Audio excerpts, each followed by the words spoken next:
Hello and welcome back to another episode of Behind the Byline, a new series that we've brought back. Our last episode featured Ailey Barber, and this week's episode is containing Luke Shanley from Sky Sports. Luke, how are you doing today? Very well, David, thank you. Thanks for having me here. Great to be back at Napier at Merchiston as well. Yeah, it was a bit of a trip down memory lane when we were walking to the studio thinking, oh, that used to be a toilet over there, that used to be a shop over there. Is it weird to be back? Yeah, weird to be back. Great. I might go for a walk around later. It's just I studied here for a couple of years in the early 2000s. Decided it wasn't the path I wanted to go down, but it was great being back and just the buzz of uni life here. It seemed great, and it seems as if the facilities are a lot better than when I was here, put it like that. That could only be, a few years ago now? I left in 2004, I think. Sure. 2004, yeah. So, yeah. So that's, 15 years ago now. So, yeah, that's it's a long time. It's a long time. But, yeah, it's good to be back. Interested to see what's happened. And I know the uni's certainly developed since then. They've got Craig Lockhart and Sight Hill's been done up as well. So, yeah, good. And most people, people who come on this show are from a journalism background and presenting background. So most people thought, oh, if you study at Napier, you've done journalism, in the department that we're filming at the moment. But you went down social sciences. Yeah, different. Yeah, I thought, I was very much into modern studies and history at secondary school, and I wanted to go down that, and at Napier they had sociology, psychology and things like that, and I studied in that, and I really enjoyed the first year, and second year I didn't like it, and sometimes in life you can't be embarrassed or scared to hold your hands up and say it's not for you, and I took a step back, and I ended up working in a bank. Didn't really enjoy it. And then all of a sudden I started, it became a hobby, or what became a hobby ended up a career. How did you get into that? You did a bit of freelance first, if I'm right saying. Yeah, well, what I did was, I emailed everyone, annoyed everyone, and they said, you need experience. If you want to be in this industry, you need experience. So I got in touch with my local football club, which so happened to be Hibernian, and said, do you need any volunteers? And this is at the time where the new media, as it was called then, the rights for that, the clubs retained their own rights for online stuff and doing commentaries, and then it eventually became video, etc. And, I put my hand up. I said, oh, can I help out? And I did a couple of reserve games, and he says, yeah, we like what you can do as a commentator, co-commentator, did a wee bit of writing, and they said, yeah, we'll have you. Do you want to come on board? And volunteered there for 4 years, and it was great because what it did was it gave you the experience. It allowed you to see what happens on a match situation at press conferences, how the press interact with the managers and the players, being at games and seeing it from a different side. And it was probably the best unpaid job you could ever have, because it gave you that it was able to give you that experience. But in the meantime, during that point, I started freelancing for Talk 107, which was a radio station in Edinburgh that was owned by the owners of TalkSport, Radio 4th, Real Radio. So I was still doing all that, I was juggling all that at the same time, and I really love the medium of radio, and I miss it in a way. I love what I do on telly just now, but it was so good. Talk 107, it's fair to say, probably didn't have many listeners, so you were afforded the opportunity of making your mistakes there when not too many were listening. And but there was a lot of experienced people there, people like Scott Wilson, who's the Hearts announcer, and you would have to think on your feet with him when he would try and put you off during sort of live news bulletins, and Liz Clark, who is the mother of Nicky Clark, plays for Dundee United. She was very helpful and very supportive. But the big influence on me on radio was Mark Donaldson, Mark McKenzie, guys that had been there and done it. Mark Donaldson now working for ESPN out in America. And he offered me a lot of advice and put me on the right path and gave me opportunities at Radio 4th and Talk 107, and forever grateful to him and all the guys at at Hibs TV as well for giving you that opportunity, and sometimes it's been in the right place at the right time. Was that quite difficult then? Because obviously for myself personally, I've kind of got this luxury of getting on a course and you learn for 3 to 4 years, and then you go into the world and you do your profession, but you kind of had to learn on the job. Was that difficult initially? It wasn't in the sense that when I was working in a bank, and it was a hobby, I would go down on a Tuesday night and do a Hibs reserve game commentate on that, and it was something that I enjoyed doing. I commentated, and it was good. But on the flip side, I didn't think it was ever going to be a career at that point. Then it progresses from do a bit on the radio, do some updates, go to some games, and you weren't going for the money, put it like that. It was, you were lucky if it covered the petrol. You were going because you enjoyed it and it gave you that experience, and it was something different. And when you work in a bank all week, you live for the weekend. It was, it was a bit of glamour.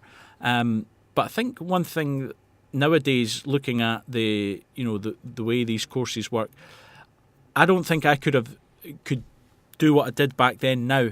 I think you have to be on a course like this, because there's so many different ways or different elements that you need to learn, and video journalism certainly very much involved now.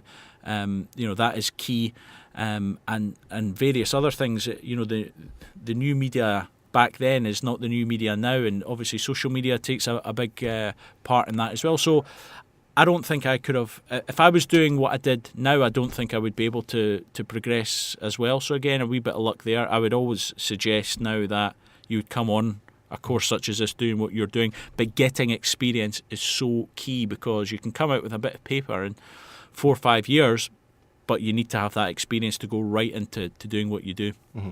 And with Hibs as well, we've touched about commentary. I'm not entirely sure if it was exact same when you were there, but I was talking to, I think, John Stevens, who's at Hibs now, and he was saying that the commentary he sometimes does, you can only listen to it in like the UK and Ireland, but everyone else, you can watch the game itself, so you kind of have to do both. Was that a challenge as well with the commentary, that you had to play for both audiences? Yeah, back then we would always do it as a radio commentary, which I preferred, because you try to do a tele commentary and you want to talk too much. You don't need to talk, as much on telly, or not as much as people would think. So we always did it as a radio commentary, and would splice over the pictures later on. And back then, the video was just starting to come out. Celtic and Rangers kind of led the way in what they did for overseas broadcasters, but a lot of the games you wouldn't have what you do now, multi-cameras at games. So it was basically one camera. You had one angle, no replays, and you just had to go with it and do it as a radio commentary. You didn't get a chance to correct any mistakes. But there was a charm to that, because you were playing to an audience of people abroad that were watching it, and were able to have that connection. It was offering a service that nowadays you do get elsewhere, but for guys abroad and for some in the UK, you didn't get that. So it was great back then, and it was so good because it was in its infancy, club TV. So you were able to build and kind of make it your own. Would you ever say in the maybe near future you'd go back to radio, or was it a medium that you've kind of left behind your focus on television now? I very much love what I do on television, so I would hope to be doing that going forward. But I do like. I'm an avid radio listener, and I like listening to speech radio, because that's where I got my start on Top 107. It was a speech radio station in Edinburgh, and it probably didn't work. I think the people that owned it at the time, Ulster Television, would probably say that they didn't launch it correctly, and it didn't really catch on in Edinburgh. But I think there's other cities where that sort of format would catch on better. But I loved it because you could go on and you had time on air. You'd be able to let you weren't just jumping in between music or anything like that, and you were able to be yourself and have a bit of personality about it. So I absolutely love the medium, and I love listening to it. I would never say never, but I do enjoy what I do on telly just now.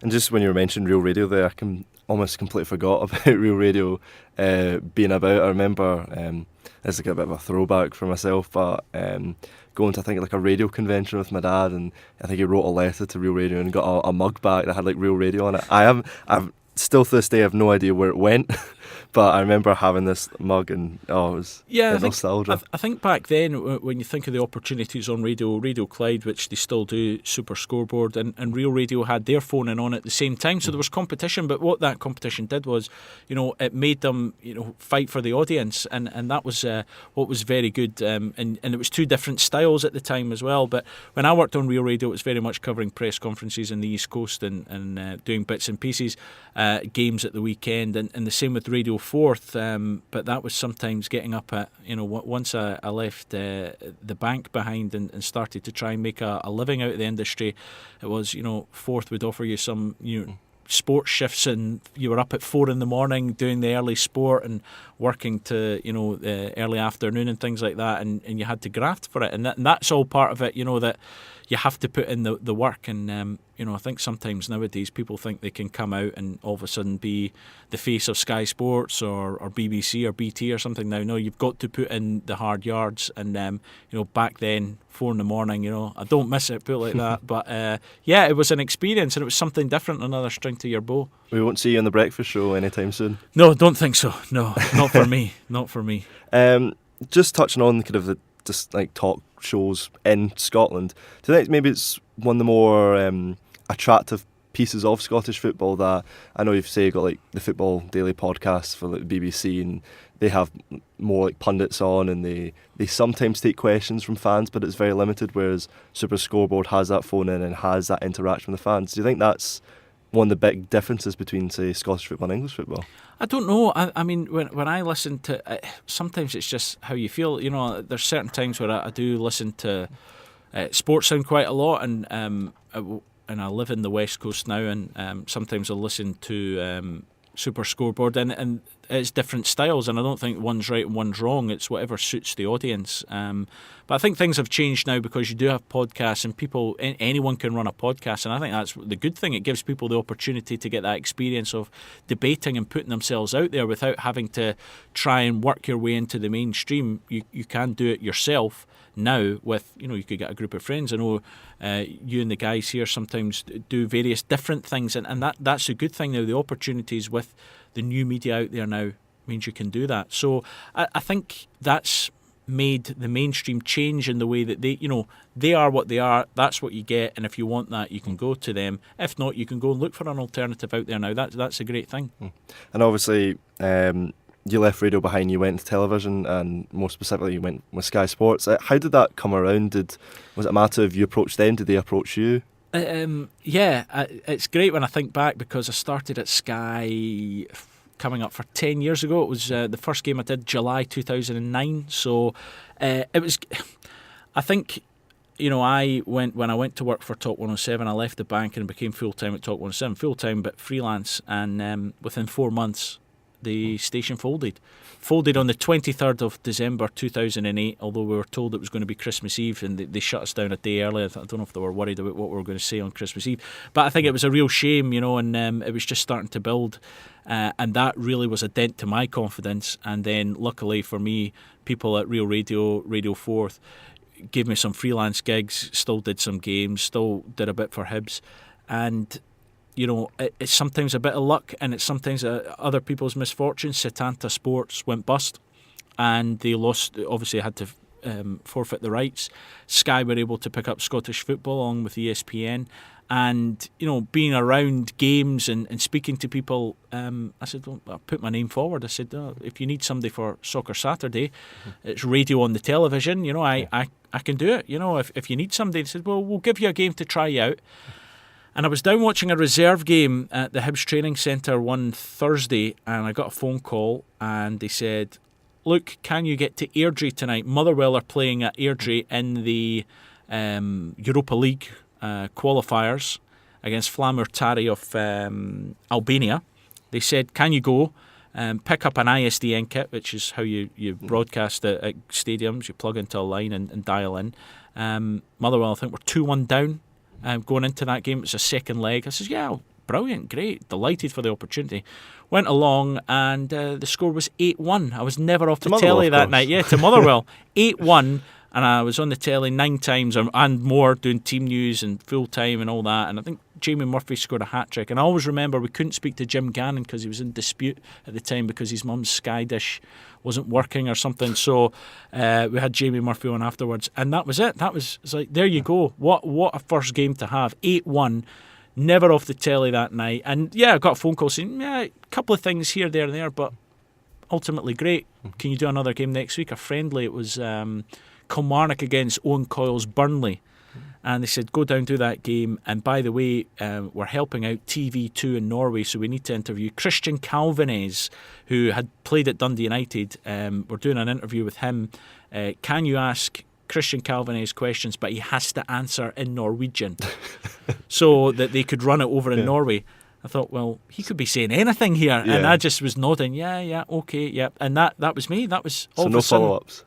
Yeah, no, definitely no follow-ups. It's just a list of questions you had to read.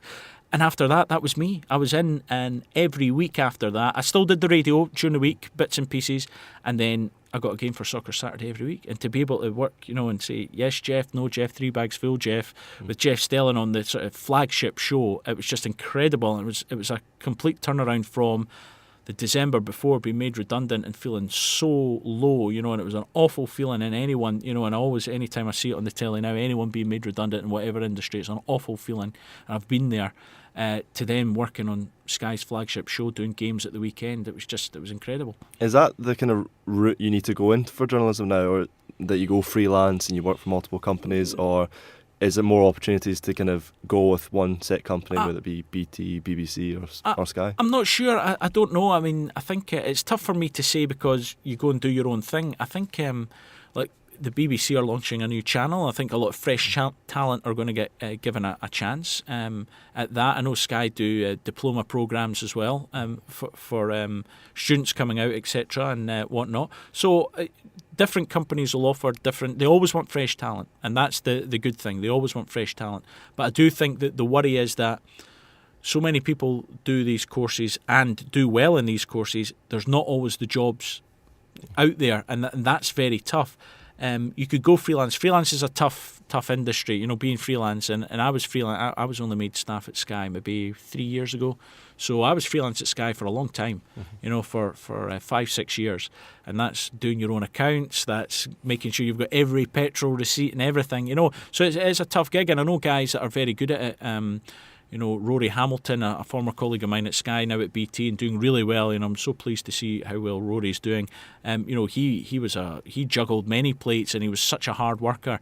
And Mark Benstead, my current colleague at Sky, does a lot for Liverpool TV and others. So it's great if you can get the work, but it's not always guaranteed. And it's pay as you play, as you would say in football. So you have to keep the work coming in. So it's difficult, and it's difficult for a lot of you guys, young guys coming out of the courses now to try and get regular work. So when Sky took you on, then was that your first full-time job since Top 104? It wasn't full-time, it was freelance, and it was the first season, 2009-10, it was really just games at the weekend or whenever there was games. You would cover games, and I was still doing bits and pieces for the radio, so it was still tough, and I have my mother to thank a lot for saying, I back you, I think you can do it, and you can still stay at home, son, for very little dig money, and that was great. Maybe luckily being an only one, that helped. But that was a big support, and it was a big relief, because you did have to work at it. Basically, if they phoned you, the answer was yes. Mm-hmm. Can you do this? Yeah, I can do it, and that was what you had to say. And sometimes you're on a conveyor belt after that. You didn't want to take a day off. There's no such thing as a day off when you were freelance. And I had that for 5 years. Now the further along it, the following season, then Sky Sports News started saying, well, we want you to do press conferences and bits and pieces. The following year, could you do some in-visions at matches? Can you do some lives on screen? Yep. And then all of a sudden it progressed to Trackside, and then staff. So there was still a long way to go after getting the foot in the door. There's still a long way to go after getting a staff job, put like that, and getting regular work and then a staff job. And kind of alongside those kind of press conferences, at times you do kind of more package-based pieces. I think there was one we were talking about a few weeks ago with Dundee United and Ryan Gold. Do you want to just kind of briefly talk? Yeah, I think when I first started at Sky, I did games, and then when you do Sky Sports News, very much back then, the channel did a lot of packages. Now it's more about the live element and that direct interaction, which I'm quite comfortable in the live element. But I do miss some of the packages now, and certainly back then I was very a nervous packager. I was quite safe, but you would be able to do features and you would be able to do different things. And sometimes, and we might get onto it, it's about the access that the clubs are willing to give you. And I'd bombarded Joe at Dundee United, the press officer, and I said, we need to do this.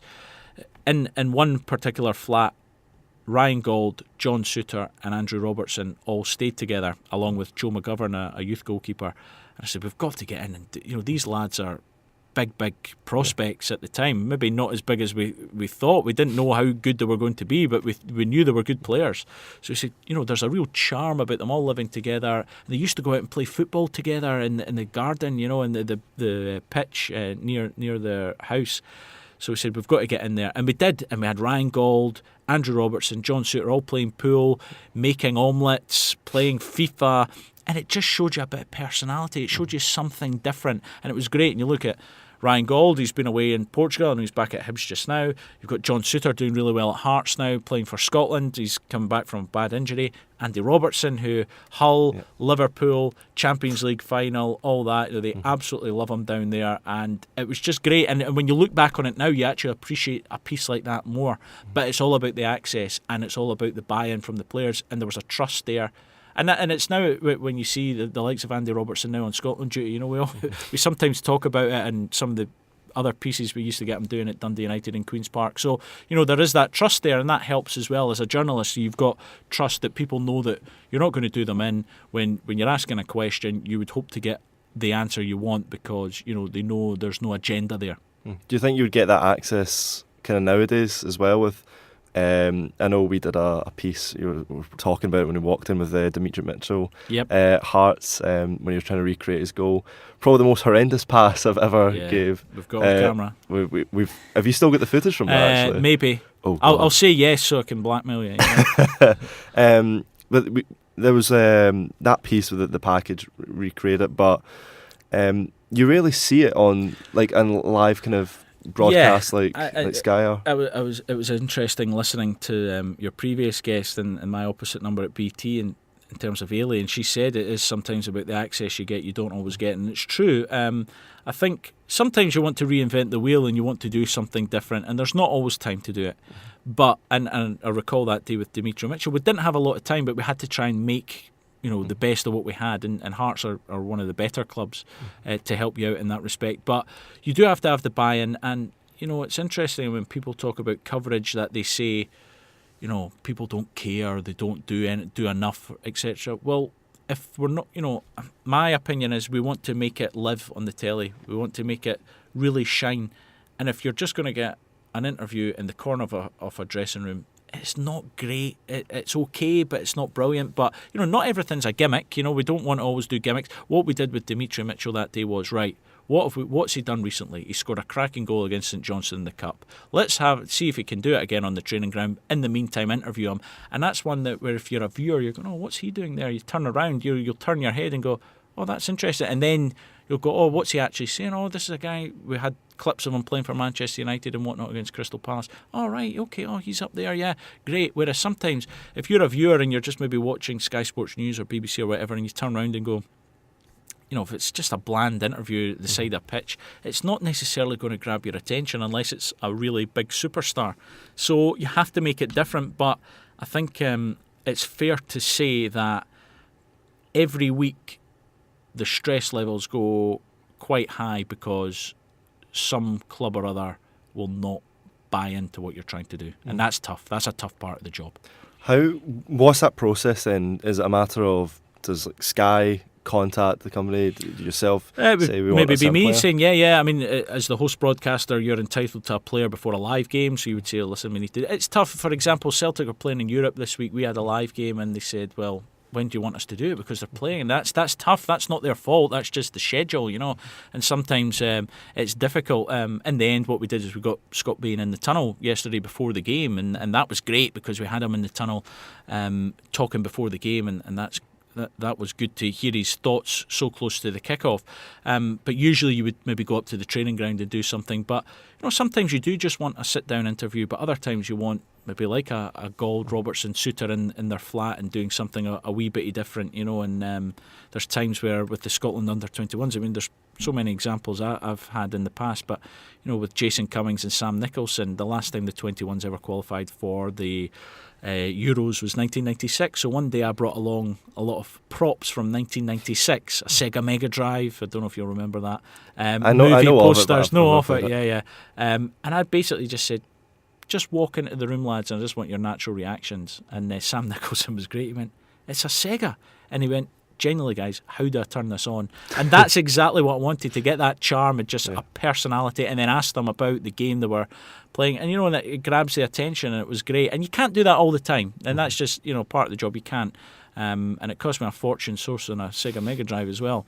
But, that was something a wee bit different. I think nowadays a lot of club channels want to do the different things now. I think they're trying to out Sky. Sky were the ones that tried to do it first on sports news. Now club channels want to do different things, and players are maybe more comfortable doing it with the clubs, and that they're more willing to do it with the club channels. And, it's easier on Twitter to get things out right away without doing too much editing of such different sort of things now. So you've just got to reinvent it in a different way now, and that's the challenge for us. Is that more difficult then, that you've always got that in the back of your head that, right, I've got to get this interview out on Twitter before maybe a club gets it out there? Trying to make your content different? Yeah, I think more often than not you'll probably, the club stuff, they will put out stuff first now. I don't think you're going to get a lot. You might get something different to yourself because it's different to them, rather, because you have certain rights that will get you interviews, or you're able to get interviews. So sometimes it's about being a journalist and trying to get the line out first. Other times it's about working in cooperation with the clubs. Other time it's trying to just make different. You might get the same player, but it's how you make it different. So it is a challenge, and sometimes it is a grind. Let's be fair. But that's what we want to do. We want to try and make it better.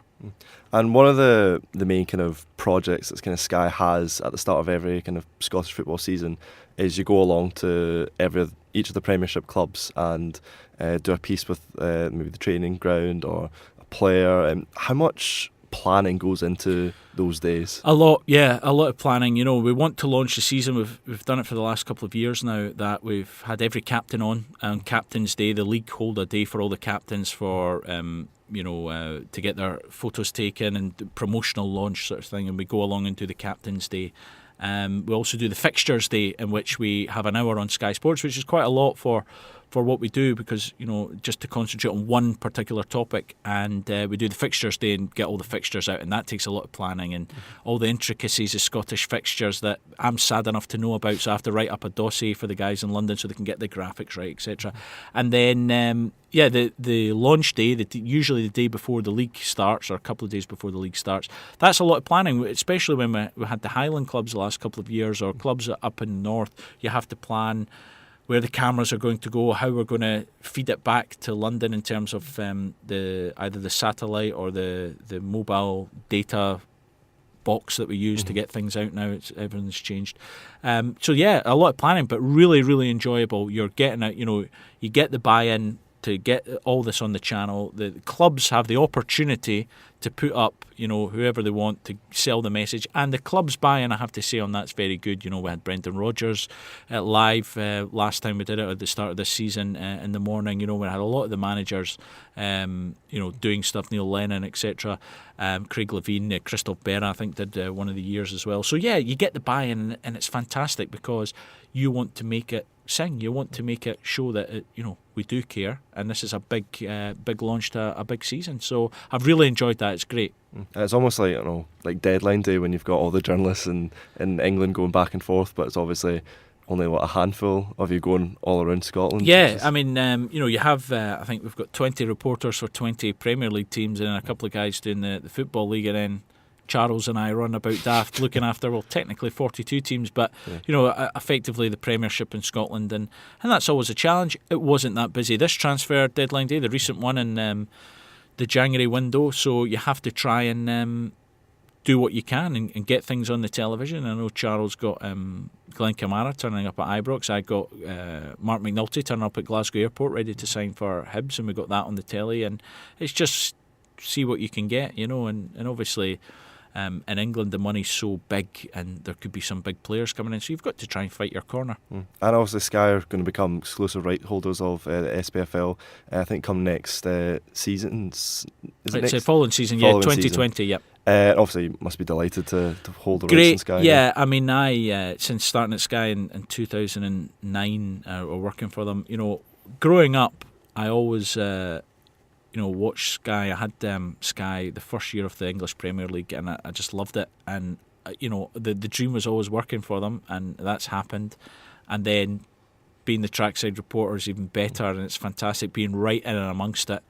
And now, we've shared the rights with ESPN and BT, and I think sometimes that competition helps. It drives each other on, I think. But the fact is that it came down to I mean, I can't speak for commercial deals, but we won the rights, and that obviously shows a commitment that they wanted it 5 years, and that's great. So it's about what we do now. We might want to reinvent it and do things differently, because you might have the opportunity that affords you to do that now that you are exclusive partners. So that there is going to things will change, I think, in terms of it's less games, and that's a matter of public record. So it's less games on the telly, so it goes from 60 to 48. But on the flip side for Sky, it goes from 30 to 48. So that's good. I think there's opportunities there, and I can't wait for that. So it will be good. But we've still got this season and next season, and it's been an exciting season this season. So hopefully that continues. Yeah, and just regarding your kind of trackside interviews and all that, has there been any kind of moments you can think of in your career where you've interviewed someone, whether it be from Scotland or maybe in the Champions League coverage in the past, and you've just kind of stood back and thought, oh, wow, I've just spoke to this person? Or you know what, for being such a big football fan, and football is the main sport I cover, I sat on a steam train interviewing Tom Watson, who was the Ryder Cup captain at Gleneagles. And I thought, this is Tom Watson, a multiple major winner. Such a lovely guy to speak to, and he was just chatting away. And then it was kind of all the press were doing. He was getting moved along the carriage to speak to different media organisations. But when he had finished with me, he had to wait. There was a bit of a delay, so he just sat talking. I'm speaking to Tom Watson here, and it was just incredible. It was so good just to sit there chatting away to him. It was absolutely fantastic. And that is a guy that. I don't know if you would get that with some top footballers. Some of the other sports that you cover, it's sometimes easier to talk to guys like that. Sometimes if there's a practice day at the golf before the Open, you could turn up that week. And for example, Adam Scott was on his practice round up at, where was it? It was down at Troon, I think. He was on the first tee. He said, any chance? Just a quick couple of questions. He went, yeah, a couple of questions, no problem. Not to rip the backside of it. Yep, couple of questions. Such a lovely guy. Yeah. Don't know if I would get that in a football ground, just saying, a couple of questions, mate. Don't know if you would get a press officer run too. Yeah, exactly. Yeah, they would panic, going off script. So, yeah, I think there are some, interviews like that. You do. I mean, being a big football fan, you get to interview guys. I think one thing you can't do is be sycophantic, though. Steven Gerrard's a fantastic player, and he was a fantastic player at Liverpool. And at first you're going, oh, this is Steven Gerrard. But now you interview him every week, You have to ask him about the topics of the day. Brendan Rodgers, the same. Neil Lennon, great player. That was the same thing. Craig Levein was Scotland manager. Same thing. You've just, it doesn't matter who they are, what they've done. You just have to interview them, and that is it. So it is interesting. It was weird. Ole Gunnar Solskjaer was doing some press before, and I was at both legs of Hibs Molde. And this guy's now the Manchester United manager, so it's weird sometimes the way things work out, Mm-hmm. And just going back to the kind of golf as well. Obviously, Sky's in Scotland's more predominantly covering football, and it's all about the coverage for that. But when you get those opportunities to kind of cover other sports, is that something you maybe relish a bit? Yes and no, not as much nowadays because I do the trackside stuff for the Scottish football output. I'm predominantly doing that, but sometimes it is good. I mean, I'm not a cricket fan in any way, shape or form, but I did a great feature. You might have just insulted Ian, who's a massive cricket fan, recording in the studio. Sorry, yep. Hopefully you still get my good side. I'm not a massive cricket fan, but I did a preview before the England one-dayer at Go Ape in Aberfoyle, and it was all the climbing and all that, and it was a great feature, something totally different. Had the buy-in again. When you sometimes do other sports, you get the buy-in a lot easier. And Grant Bradburn, the former Scotland coach, he left after the win against England. He was such a great guy, Kiwi guy, and he was so good to deal with. And I thought, I'm going to watch this. in the end, I was jumping up and down watching the cricket and so delighted that we had beat England. And that's sometimes where you get a sense of perspective that, yeah, you should give these other sports more of an opportunity. Not that we don't. I'm talking me personally. I like boxing and I like darts and I enjoy covering those sports. Unfortunately, in terms of the boxing we cover now, there's a lot of good things going on with Josh Taylor, Lee McGregor. We don't have the contract for them, so that's a shame. But there's a lot of good other sports going on, and I know my colleague Charles is a big rugby fan and big golf fan. So I always think it's maybe a bit unfair to try and pile in and do the Open when he should be doing it, or one of the other guys down south should be doing it that are bigger golf fans. You can't be too selfish. I'm just remembering back to a time, I think I was shadowing yourself last year around that kind of Dimitrov kind of package we did, and you were talking about one of your former colleagues, David Tanner, was actually one of the lecturers here at Napier, and you were saying that one of the things he kind of taught you to do was not film interviews like on the pitch when it's dark, but film it towards the stand, and so it has that kind of lasting content. Yeah. Has there been any kind of journalist you've worked alongside or someone you know that has kind of given you that kind of standout piece of advice that's kind of made you look back and think, actually, that was quite good? I think when you work with a lot of guys, David was always one for just little tricks of the trade, and Mark Donaldson, another one I mentioned to him earlier, he's out in ESPN in Connecticut in America. Yeah, there are a lot of tricks of the trade, just things just that now your experience you pick up. Anytime I see now an interview done in the dark, you're thinking, right, well, it's dated. If you want to run that in the morning, yeah, people might know it's in the dark, but turn it around and face something else. Things like when we used to package a lot, don't just start with boring training unless it's a player back from an injury or a new signing. Try and find something different, and you couldn't always do it. But I think there was one time, for example, we're at Mar Hall in Bishopton, just outside Paisley, with the Scotland team, and they were about to play Ireland on the Friday night when Sean Maloney had scored 1-0 2014. And basically there was a boat going down, I think it would have been the River Clyde, and it had an Irish flag. And I thought, oh great, just get a shot, and there's a Scotland team. And the fact that they were playing Ireland, it was just a bit of luck, but it was something totally different rather than just boring training, running around the block. And again, we always want to start when we do a package with a today shot, something that happened that day. But, it could be something, for example, one time I did a Hibs Rangers package because there were the two teams in the Championship that were going for the league.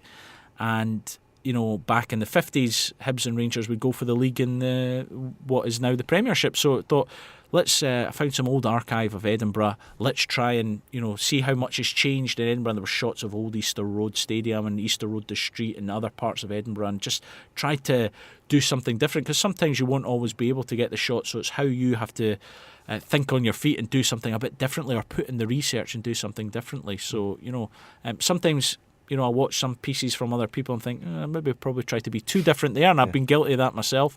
But, I think we want to try and make it different and want to make it live on the telly. Do you get that freedom then? Can you just go out and make that package, or do you have to get some clearance from... in general, I don't do as many packages nowadays, but what I like to do is to seek guidance from guys that I respect and that I know, in our base in London, that are good packagers, and just ask to run an idea by them, or ask my editor, Adam, who is long suffering, having to put up with all my nonsense in the office and everyone else's. Do you think this would work in a piece if I got a shot of this and a shot of that and put it together, and would that work? And he would say, well, I don't think so. And there's sometimes I think I've had the argument say, yeah, I think it will work, so let's do it.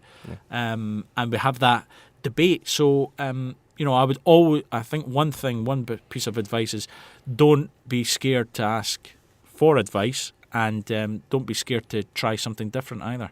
And just speaking of advice, it kind of puts me on to my final question.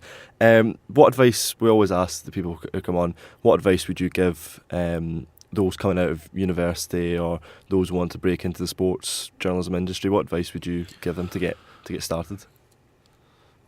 Look, when you're looking for opportunities, make sure you don't turn your nose up at anything. If you have to go in, and I know myself when I went in initially at Sky, if it's making the tea, if it's logging tapes, if it's looking through old archive, if say yes, and when I did club TV or did radio, didn't really get paid a lot, if at all. So don't turn your nose up at any opportunity, because getting practical experience is vital. Know where you want to go, though. Know what you want the end game to be.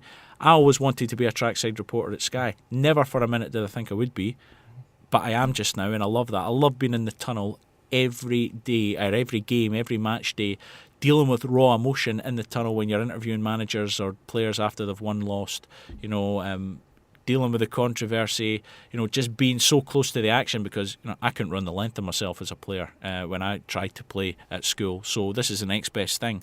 So that's where I wanted to go. So have an idea where you want to go and how you're going to get there. But it might be a different opportunity that gets you in there, and that's where, get your foot in the door and be willing to put in the hard work. You're not going to come out and all of a sudden be the face of, ITV or Sky or BT, but you can get there if you put in the hard work. Yeah. Now, I did say it would be my final question, but I do have one more follow-up. Not a problem. See, when you're talking about the kind of trackside interviews there, yep. Does the production team and maybe presenter Hayley McQueen, of course, have much input on what you ask, or is it just down to you being there and watching the game and your own thoughts? Yeah, it's a good question, and if I'm being honest, it varies. Certainly in a pre-match interview, we might have a piece of analysis that we have on a player, or say somebody's coming back from injury and we've got some of the key moments. I think yesterday, I don't know when you're putting this out, so I'll try not date it, when it was Kilmarnock Celtic on a Sunday late kickoff, we had a piece with Scott Bain about what he's been able to do since coming into the team. We had that analysis. We spoke to Scott Bain and we asked him about his clean sheet record, what he's doing, etc., etc. And sometimes the questions will fit the analysis we've got, because that's what we want to put across to the viewer. We've done the piece of analysis, and that's why we're going to ask that question. After the game, there could be an incident that's happened, and again, we've got the pictures to show that, so we might need to ask that question to go with the pictures. But also, and I think you are afforded a degree of trust to, you've watched the game, you know a bit about the game, you should be able to ask what's going on. I mean, for example, that Kilmarnock Celtic game, there was 2 red cards. You asked him, Steve Clark, was it a red card for Kirk Broadfoot? And he then gives you an answer, and he didn't say yes it was, but he didn't say it was unfair, put it like that. And again, you're dealing with raw emotions. It's great, it's so good to be in there, but it's so fraught with danger as well, because you don't know what you're going to get when you're dealing with people that are maybe just lost a game and whatnot. And some managers, you do get people you do sometimes get an adverse reaction and you get a custard pie or a red face, but that's part of the job, and it's great. And as I say, I think my first trackside was back in 2012, and I'm still getting away with it yet. So fingers crossed, when a new contract comes in, they'll keep me on. But it's good, and that is sometimes it's difficult. You'll have an editorial about what pictures you've got, but also what's happened. You have to react to what's happened. And the other key thing is, when you're doing any of these interviews, you have to listen to what they're saying. You can't have a list of questions and think, I'm going to ask them this, this, this, and this. I think Callum McGregor was talking about on Sunday at the game about how key this victory was in terms of Celtic kicking on, and I think I followed it up with, well, do you think this is a hammer blow for the other teams now? And he kind of said, well, we'll wait and see, da-da-da. But you have to listen to what they're saying, because you could have a list of questions. They might give you a real gem of an answer. You have to follow that up. You have to say, oh, wait a minute, you've just said this. Why do you think that is? Rather than go, my next question is. But the other thing that you have to understand and things like that is you have time constraints as well. Sometimes you're coming off air and you have somebody in your ear, and this is what people don't appreciate when you're doing these interviews. Somebody is in your ear all the time talking. You're counting, they're giving you a count, they're maybe talking to somebody else in the production, but you're hearing all that while you're trying to listen and ask your questions as well. So it's a lot tougher than it looks. Maybe I'm just trying to get myself a pay rise here, but it is a lot tougher than it looks. If anyone from Sky is listening, fingers crossed. So people will maybe slate you on social media or something. Why didn't you do this? Why didn't you do that? Sometimes there's not the time to do it. Sometimes you have to hit a count, to come off air at a certain time. And it has to be polished by the time you wrap up your interview. But you do get people talking in your ear the whole time, and that is, it took a wee while to get used to. Nowadays it's kind of second nature when you put the your earpiece in, but it's great. I love it. I've had the experience of people talking to me when we've done assessments just down the hall from a recording. And How did you find it? Difficult. Yeah. Because even I had a bit experience when I was down in London with Sky, and I tried a bit presenting because I had a assessment coming up, and I put the earpiece in, and it is difficult, and it does take, I think, time to get used to. Yeah, and you do need to take direction from the OB, the outside broadcast, the truck, and your director and your producer, and there's a PA there that will give you a count on how long you've got. For example, when I do these interviews, I might say, right, you've got 1 minute 30, and you're counting down, and you want to follow up with another question, but you might not have the time. And it's difficult because you get to know the managers and you get to know how long they'll be with their answers. Some like to talk a lot and tell you nothing so that they know that they know they're not daft. They know you're on the clock. Some managers come in at a certain time because they know you're off air at a certain time. And one in particular I know is very savvy about when you're coming off air and how long you can have for an interview. I won't ask you to name them. No, I won't, but sometimes we stay on a wee bit longer, or we'll keep I might leave a pause so that they can come out of the interview, and then I can keep asking questions. So we know what he's all about. So that's good. But again, that's just dealing with it, and the earpiece is part of it. And if you want to be in the industry, you have to get used to that talk back, as it's called. If you think it's somebody like Ian Crocker or Rory Hamilton, they have that during the game. They need to know when the replays are coming up, but graphics as well, promos for certain things that are coming up. So it's a lot harder. I always thought I would love to be a commentator, and then I see Ian Crocker makes it sound so easy, but it's not, and that's why I have huge respect for guys like that.